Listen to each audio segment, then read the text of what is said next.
I'm Rebecca. Welcome or welcome back to my verbal journal. This is where I share my thoughts, my growth and my lessons in real time. So if you ever feel like you're just figuring life out as you go, you're definitely not alone. So I think we should just talk about it. So today I wanted to talk about my journey with coming off of the antidepressant drug Venlafaxine, also known as Effexor. If you're thinking about coming off of Venlafaxine or you're already tapering and it feels like your brain and body are doing things that you just can't explain, you're not crazy, you're not weak, and you're definitely not alone. Coming off Venlafaxine can be one of the most challenging things a person can go through. And I know personally, myself, that it was one of the most challenging things I have ever done. And I just don't think enough people know what it's really like. So today I want to talk about the reality of withdrawal, challenges that no one actually prepares you for, and the sport that truly does make a difference. So on that, I think we should just get into it.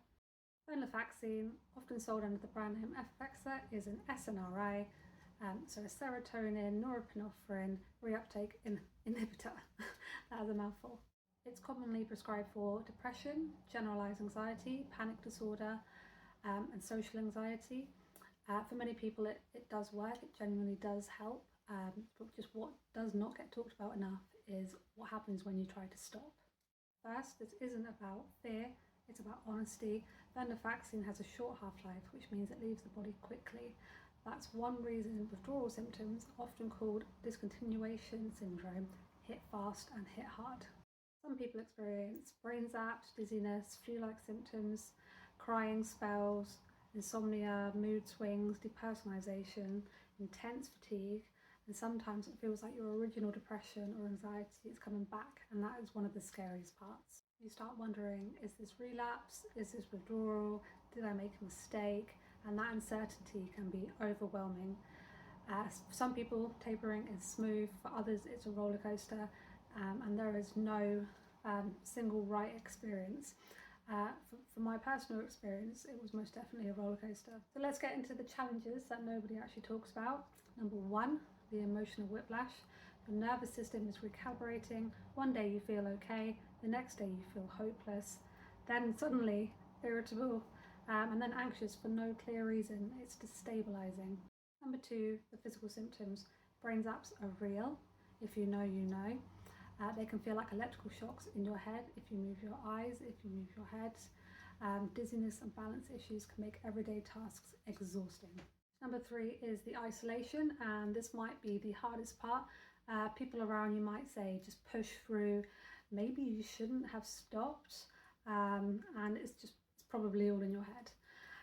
But withdrawal is physiological, and it's not a lack of willpower. And number four is the tapering confusion. Doctors suggest tapering over a few weeks. For some people, they need months. Some people, they need even more than that. For me, I did eventually do it, and it took me a year to do. I did mess up a little bit at the beginning, and I dropped too much too soon. I don't advise doing that. Please don't do that. So it took me a whole year to eventually kind of get off of it. But just know there is no universal timeline, and obviously that can feel extremely frustrating, but you've gotta go with it. So important note, please always talk to your prescribing doctor before making any changes. This video is purely about awareness and support. It's not medical advice. Every nervous system is different, so just talk to your doctor about any changes you want to make, about how it's going. I strongly advise doing that. I did not do that at the beginning. It's why it did in the end take me so long to come off of them, because I thought I could do it all alone. Please don't do that. Just speak to your doctor. Now let's talk about hope, because believe me, there is hope.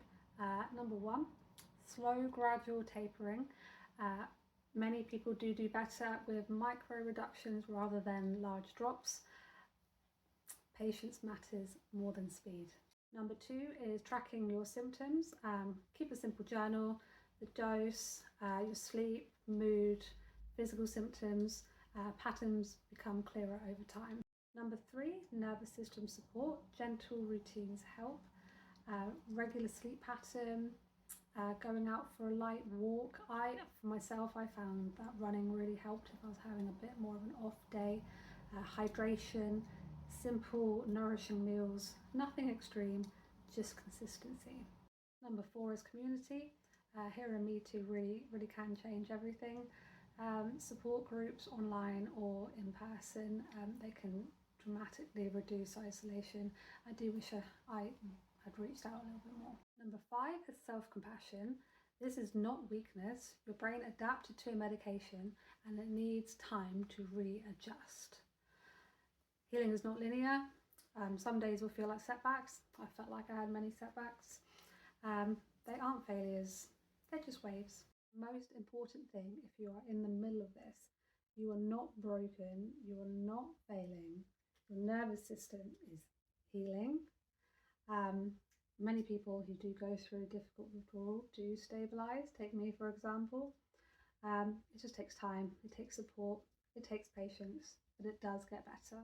If this video helped you, please like and subscribe. It helps more people find honest conversation about mental health. If you feel comfortable, please share your experience. It might be the experience someone else desperately needs to hear. I know reading other people's experiences when I was trying to do it really helped me. So again, if you feel comfortable, please do that. So on that note, I'd just like to say take care, and I will see you in the next video.